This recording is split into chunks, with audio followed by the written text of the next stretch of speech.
আজকে এত সুন্দর একটা হোটেল এসেছি খাওয়া দাওয়া করতে দুপুরের। আর এখান থেকে পুরো একদম পাহাড় দেখা যাচ্ছে। এখন যেহেতু মেঘ রয়েছে সেজন্য দেখা যাচ্ছে না, নাহলে কিন্তু মেঘ না থাকলে কিন্তু পুরো ভিউটা পাওয়া যেত। ভিউ দেখতে দেখতে আমাদের খাওয়া দাওয়া চলে এসেছে প্লেট ভরে।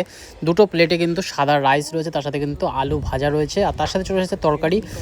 ফার্স্টে ওইটা দেখে পেয়েছিলাম মুড়ি ঘন্ট, কিন্তু মুড়ি ঘন্ট না, ওটা হচ্ছে আলু বাঁধাকপির তরকারি। তার সাথে রয়েছে কাতলা মাছ, আর রয়েছে কিন্তু মুসুর ডাল।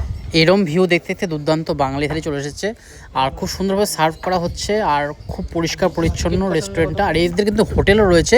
হোটেলের রেটটা আমার একটু বেশি লাগলো। আমি যে হোটেলে রয়েছি সেটা কিন্তু সোনার বাংলা হোটেলে রয়েছি, সেটার রেটটা একটু কমই আছে।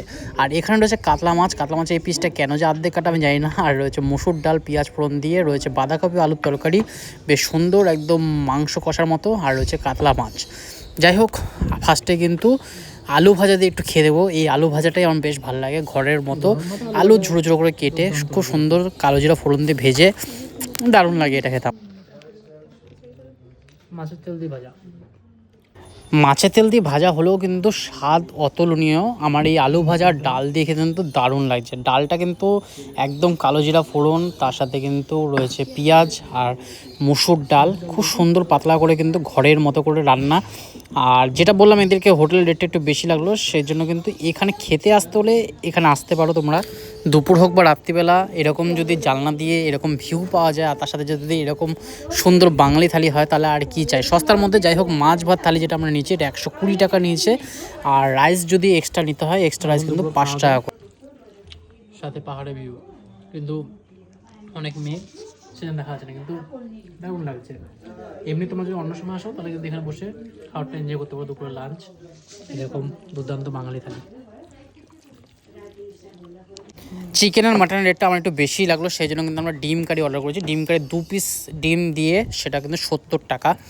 আর এটা আমরা ডিম আলাদা করে দুজন মিলে খেয়ে নেবো। আর এটা কিন্তু বাঁধাকপি আলু তরকারি, অনেক দিন পর বাঁধাকপি আলু তরকারি খাচ্ছি। ফুলকপি তরকারি এর আগের আমি খেয়েছিলাম মহাকাল রেস্টুরেন্টে। মহাকাল রেস্টুরেন্টটা কিন্তু দার্জিলিংয়ের বুকে খুব পপুলার। এদের 3খানা রেস্টুরেন্ট রয়েছে, একটা মল রোডে রয়েছে, একটা মল রোডের নিচে রয়েছে। সবকটাতে কিন্তু দুর্দান্ত খাওয়া দাওয়া। আর এবার আমি কিন্তু মহাকালের 3টে রেস্টুরেন্টে ভিজিট করেছি, আর 3টে রেস্টুরেন্টে দুর্দান্ত খাওয়া দাওয়া করেছি। সেটা ভিডিও আমি তোমাদের সাথে শেয়ার করব পরের ব্লগে।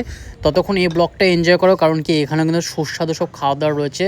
ডিমটা একদম মাংসর কষা যেরকম হয় না, একদম কড়াইতে পেঁয়াজ টিয়াজ দিয়ে সেরকমভাবে কিন্তু দারুণ বানিয়েছে, দুর্দান্ত।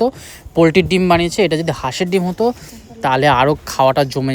এখানে 5 টাকা করে স্পুন রাইস, মানে একটা স্পুনে করে রাইস দেবে, সেটা হচ্ছে 5 টাকা।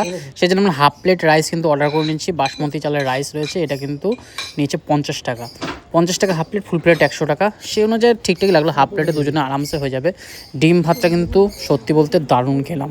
পাহাড়ে এসে ঘরের মতো খাওয়ার খেতে দারুণ লাগে। আমি কিন্তু সব জায়গায় গিয়ে বাঙালি থালির খোঁজই করি। বাঙালি থালি আমার বেশি ভালো লাগে, ওই মাটন বিরিয়ানি হোক বা চিকেন বিরিয়ানি হোক, ওইসব থেকে কিন্তু এইসব খেতে বেশ ভালো লাগে। কাতলা মাছের পিসটা কিন্তু দুর্দান্ত দিয়েছে, কিন্তু আরেকটা পিস ছোটো দিয়েছে, ছোটো পিসটা ও নিয়ে নিল, ও খাবে বললো।